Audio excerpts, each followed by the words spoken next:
Hello there, I'm Mark Wolf, and welcome to a starter guide for TerraFirmaCraft HardRock version 4. I hope you're having a wonderful day. HardRock version 4 is still in early development, so everything I'm about to cover may change in the future, but is currently true for HardRock version 4 version 0.2.5. TerraFirmaCraft HardRock is a mod pack of the full conversion mod for Minecraft called TerraFirmaCraft. This version is for Minecraft 1.20.1. There are a lot of changes from version 3 of HardRock and from earlier versions of TerraFirmaCraft for Minecraft 1.18.2. So that's what we're going to be going over today. I should note I do have a few videos already on my channel for glass blowing and mechanical power, two new systems introduced for TerraFirmaCraft 1.20.1. The glass blowing will definitely be used in this mod pack. This mod pack, though, does have its own additional power systems, so I haven't yet checked all the co-compatibility. If you want to watch those videos, I'll include a link to them. But otherwise, let's get started with some of the big changes in 1.20. And that is actually going to be Kaolinite. Previously, to find Kaolinite, you want to find ore deposits similar to this gypsum here and the saltpeter. It was buried in the rock strata, and it was only available in certain rock types. If we open our inventory menu, we can go down to this book. This is our TerraFirmaCraft guidebook. Clicking on the world, this first block here, you will see ores and minerals. This will show you the different types of ores in game, such here as native copper, and it'll tell you where you can find them. So it says igneous extrude, which if you click on will tell you that's rhyolite, basalt, andesite, and dacite. This is true for all ore type. You can cycle through and look. We used to look for kaolite as a block like graphite here. That is no longer the case. Kaolite now spawns as clay. You must gather that clay in order to make the kaolite in order to make fire clay. If you see here, it says that the temperature needs to be at least 18 degrees Celsius, and this is the average temperature. And the rainfall needs to be at least 300 millimeters. Additionally, blood lilies will flower on top of the clay. So now we know what we're looking for. We can go back out of this. If we go to the temperature gauge in our inventory, it will tell us what the average temperature is and the average rainfall. This location is not good. It is too cold. I did find a location elsewhere. And here we are. Average temperature of 19°C and practically 300 millimeters. And we found this, the blood lily. As you notice, there's Kaolinite clay right down here. Now, normally, you'll see clay like that. It says silt clay grass. So even if you don't see that it's clay, it will still say clay on the tooltip at the top of the screen. That is not true with the kaolite. So you are going to have to literally dig down to find it. But as you see, you can see the texture is different. You can dig this and get kaolite clay. Additionally, after you've dug down one block, you'll see there's actually quite a lot more kaolite. And it will have its own unique texture. Do not expect to run around looking at the ground like this to see kaolite. You will actually have to dig a bit. Keep an eye out for this, the blood lily. And that's your indicator that you're over kaolite clay. To find this kaolinite clay, I did have to travel pretty far. I spawned up here, which is actually not that far away, all things considered, but it is a distance of around 3,000 blocks. So in this world, I was actually kind of lucky. Z level of 6,000 to find where kaolinite clay spawns. This world I spawned at around 3,000. In other games, I've spawned at closer to 0, 0. So if that was the case, you know, you If that was the case, you're looking at a good 6,000 to 7,000 block journey to find it. A clue that you are getting close is if you find tropics. So as you see behind me, we have jungle trees.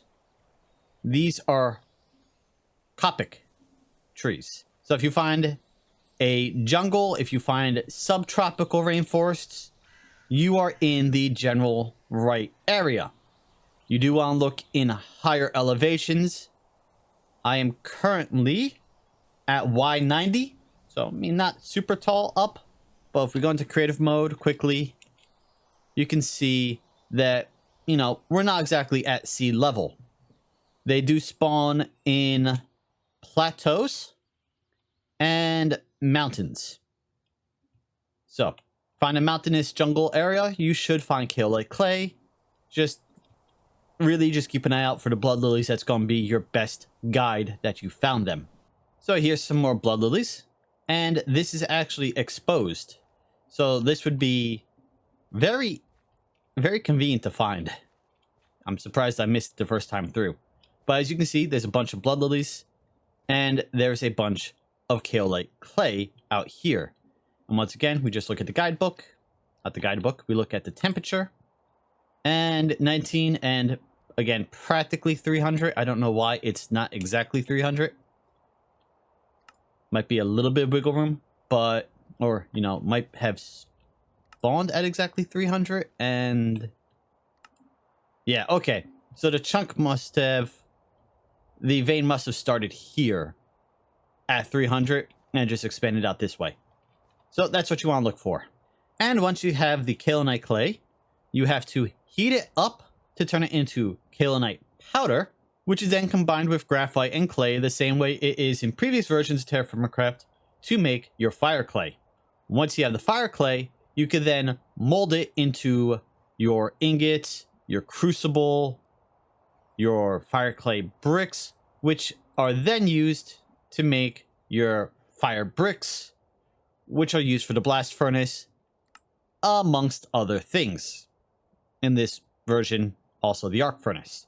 Now, I've heard people say that it is harder to find kaolinite now than it used to be. Used to be you looked for the deposits on the surface, and then you knew that, hey, there's kaolinite in the area. Now, you gotta keep an eye out for flour. I don't really see much of a difference between the two. You still have to explore either way. You have to find the right rock strata type. I think this actually might be easier because you just need to find the right temperature zone. That's a change to kaolinite. Hopefully this is helpful because it is different. Now that's handled. Let's actually jump into the changes for HardRock version 4. When you get started in TerraFirmaCraft, one of the first things you do is you pick up stones off the ground and you knap them by right-clicking the air with 2 or more. So you notice we cannot do that here in HardRock. That has been changed. In order to knap, at the beginning, you have to do what is referred to as Caveman napping. You need to find hardened stone. It can be any hardened stone. Hardened stone is unaffected by gravity, so you'll often find it in caves or, well, this little outcropping here. By left-clicking onto the hardened stone with the loose stone in your hand, you will knap it into the first piece. And that is the stone hammerhead.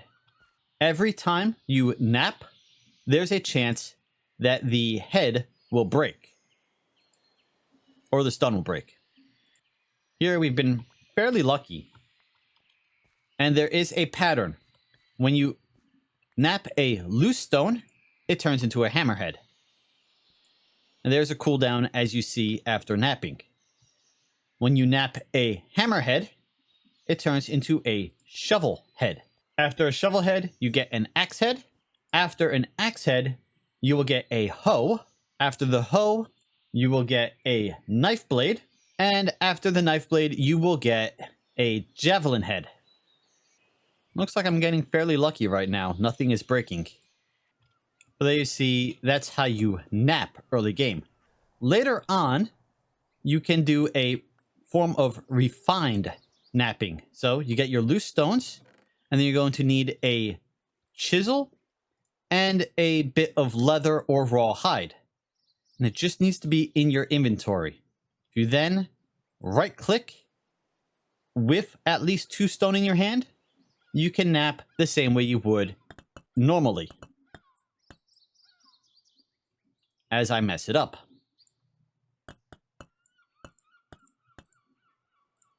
Just like that. This will take a while. You do need to get a chisel in order to do that. So, unless there's another purpose for making stone tools later on. Okay, you can make stone battle axe, stone warhammer.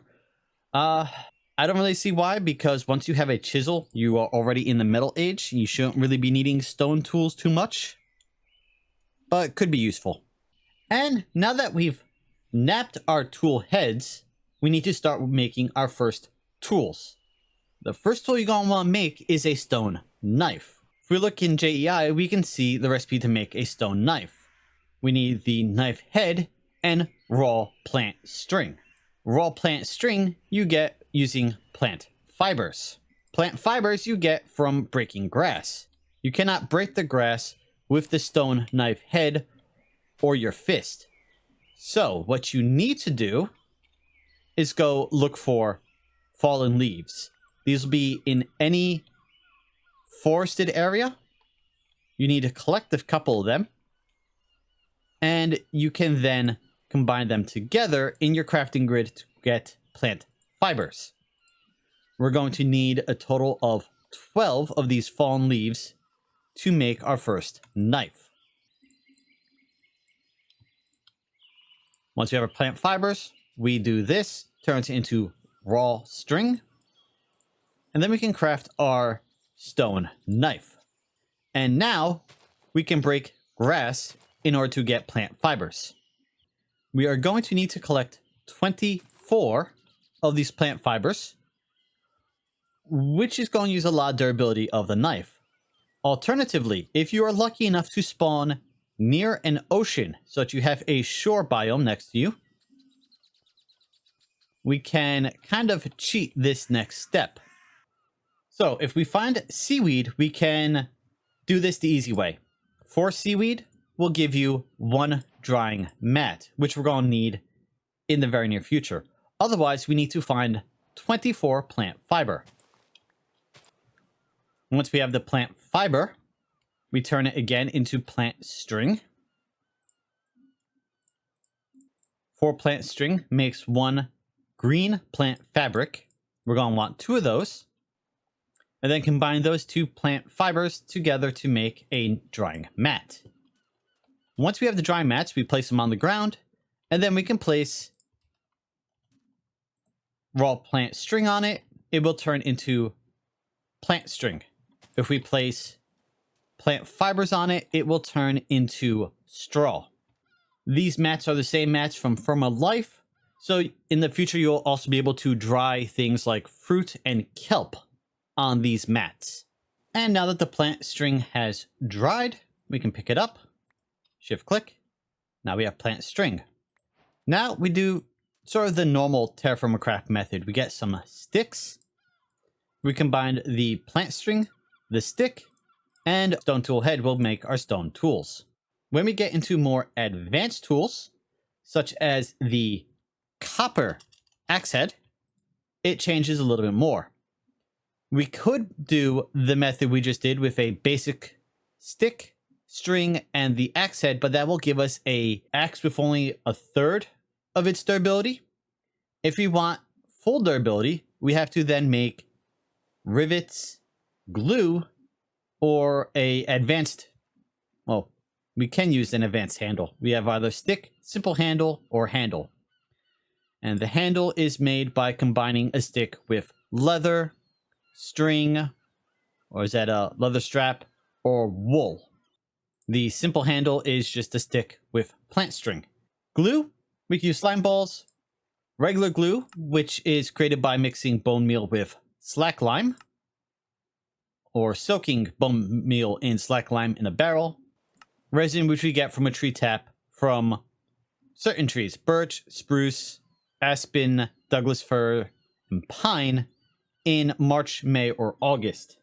More advanced tools, such as iron, will require even more things. Here we have an wrought iron ring and a rivet, in addition to the glue and the handle and the tool head. Same applies for your black steel, red steel, and blue steel.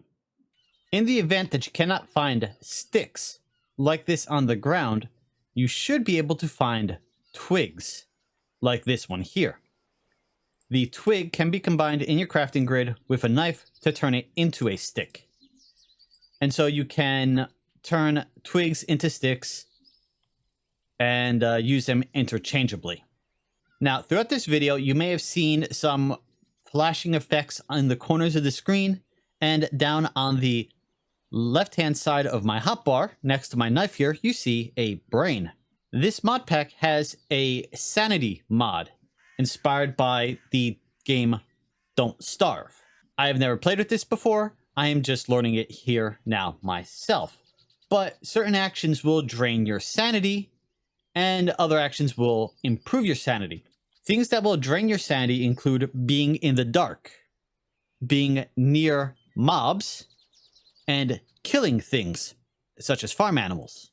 Things that will improve your sanity are being in light, eating, staying full, sleeping, fishing.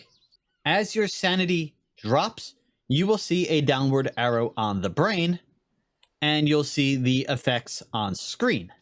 Since I've never used this mod, I don't know the full consequences of letting your sanity drop to 0, but the mod page does say they can have dire and even fatal consequences, so don't go crazy.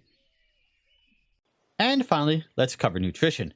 If we open up our inventory screen and we go to the stomach, you can see our nutrition. There are 5 categories here: grains, fruit, vegetables, proteins, and dairy.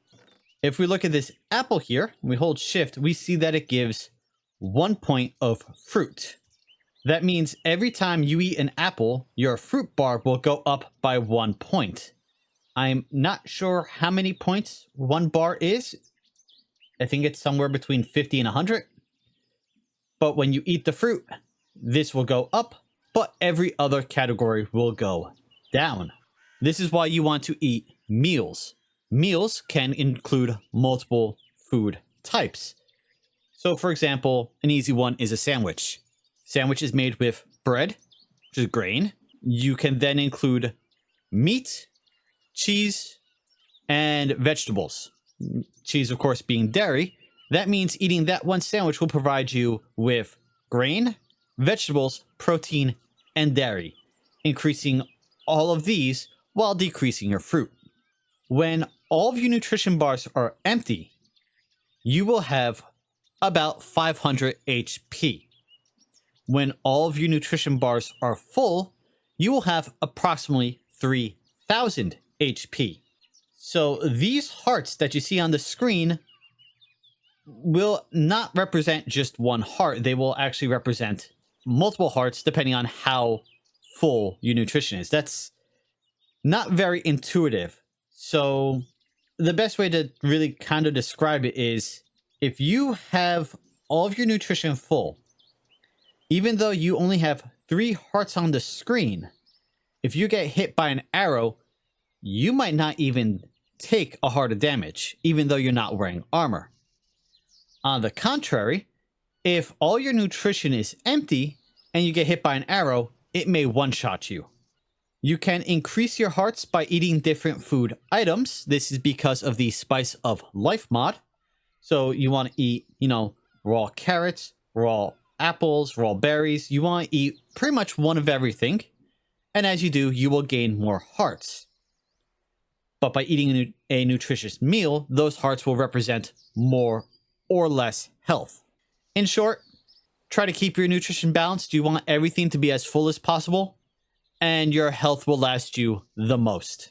And that will bring us to the end of this starter guide for version 4 of TerraFirmaCraft HardRock. If you have other questions, please leave them in the comment section, and I will try to answer them as best I can, or if I get enough good questions, I'll go make a follow-up video to this. We will be doing a dedicated series in the future. We are not quite ready yet. Until then, thank you for joining me today. I hope you've had a wonderful day, and I'll see you next time. Later.